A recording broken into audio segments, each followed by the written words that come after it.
ফিলিস্তিনিদের কথা যেন ভাবছেই না আরব বিশ্ব। ইসরায়েলের বিমান হামলায় যখন হাজারো গাজাবাসীর প্রাণ যাচ্ছে, ঠিক তখনই ইসরায়েলের পরম বন্ধু যুক্তরাষ্ট্রকে বিমান উপহার দিচ্ছে মধ্যপ্রাচ্যের দেশ কাতার। ট্রাম্পকে খুশি করতে রীতিমতো একটি বিলাসবহুল বিমানই উপহার দিচ্ছে কাতারের রাজপরিবার। যুক্তরাষ্ট্রভিত্তিক সংবাদ মাধ্যম এবিসি নিউজের এক প্রতিবেদনের বরাতে জানা যায়, বোয়িং 747-8 জাম্বো জেট বিমানটির দাম প্রায় $40 কোটি। ট্রাম্পের সফরকে কেন্দ্র করে কাতারের রাজপরিবারের এমন উপহারকে মূলত লজ্জাজনক বলে আখ্যা দিচ্ছেন মার্কিনীরা।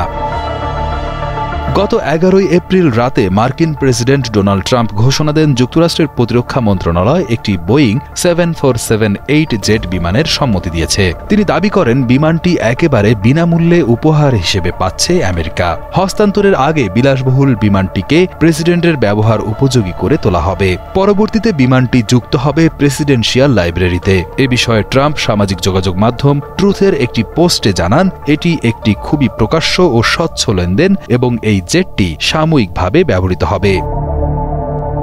কাতারের রাজপরিবারের দেওয়া এই অত্যাধুনিক বিমানটিতে রয়েছে বিলাসবহুল একটি আপার ডেক লাউঞ্জ, মাস্টার বেডরুম সহ একটি ক্লাব স্টাইলের সিটিং এরিয়া, একটি নিরিবিলি ব্যক্তিগত অফিস। এবিসি নিউজের আখ্যা দেওয়া আকাশের রাজপ্রাসাদ খ্যাত এই জেটটি প্রেসিডেন্ট ট্রাম্প এ বছরের গত ফেব্রুয়ারিতে পাম বিচে অবস্থানকালে পরিদর্শন করেন। কাতার থেকে ট্রাম্পের এমন উপহার নেওয়ার বিষয়টিকে আর চোখেই দেখছে সিআইএ ও এনএসএ এর মতো মার্কিন গোয়েন্দা সংস্থাগুলো। তাদের উদ্বেগ, বিমানটিতে থাকতে পারে নজরদারি সরঞ্জাম, তাই বিমানটি সূক্ষ্মভাবে পরীক্ষা করতে হবে। এমনকি যুক্তরাষ্ট্রের ডেমোক্র্যাট দলের এক সদস্য এই উপহারকে আখ্যা দিয়েছেন ট্রাম্পের নতুন দুর্নীতি বলে। মার্কিন সিনেটর চাক শুমার বলেন, এটি শুধু ঘুষ নয়, বরং বাড়তি জায়গাসহ বিদেশি প্রভাবের বিশেষ উদাহরণ। এ নিয়ে চুপ থাকেননি তার দলের সদস্যরাও। এমনকি তার রিপাবলিক দলের এক সমর্থক লরা লুমারও বিষয়টি লজ্জাজনক বলে জানান। লরার মতে তারা আগে কখনো $400 মিলিয়ন বিমানের মতো কিছু দেখেননি। এটা যে কোনো আগের ঘটনার চেয়ে অনেক বড় মাত্রার।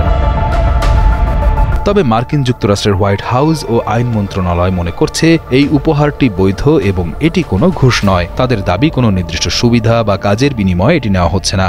সংশ্লিষ্ট একাধিক সূত্র এবিসি নিউজকে এমনটি জানিয়েছে। সূত্র মতে এটি অসাংবিধানিক নয়, কারণ এটি প্রথমে মার্কিন বিমান বাহিনীর কাছে হস্তান্তর করা হবে, পরে প্রেসিডেন্টের সংগ্রহশালায় দেওয়া হবে। ফলে এটি ব্যক্তিগত উপহার হিসেবে বিবেচিত হবে না।